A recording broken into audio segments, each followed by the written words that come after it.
Bonjour à tous. Le film que je m'apprête à vous résumer raconte l'histoire vraie de Rachel Joy Scott, qui fut la première victime de la tuerie de Columbine le 20 avril 1999. C'est une blague, j'espère. L'Amérique et le monde sont en deuil alors que la plus importante fusillade de l'histoire des États-Unis au sein d'une école a eu lieu aujourd'hui au lycée de Columbine. Bien que Rachel Joy Scott ne soit plus de ce monde, cependant, son histoire continue de toucher des millions de personnes à travers le monde.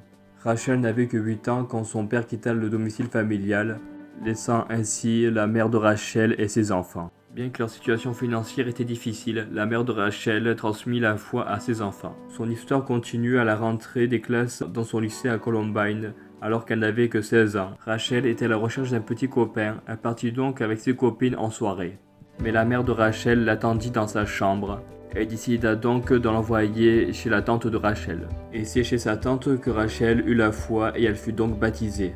De retour chez elle, Rachel continua de chercher son petit copain et elle le trouva en s'inscrivant dans un cours de théâtre. En parallèle, Rachel fréquenta une assemblée chrétienne où elle rencontra un jeune SDF.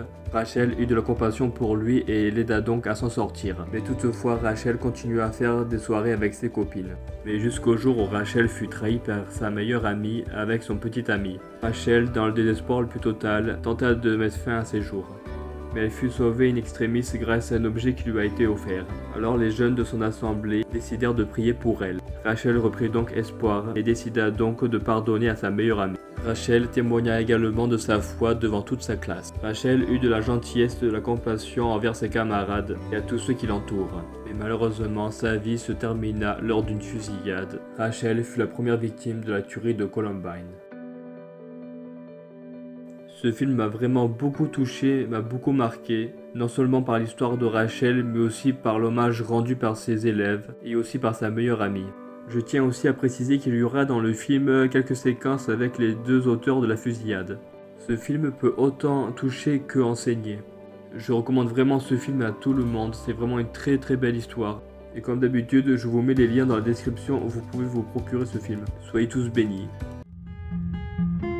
Jésus a donné sa vie pour moi, et je donnerai la mienne pour lui.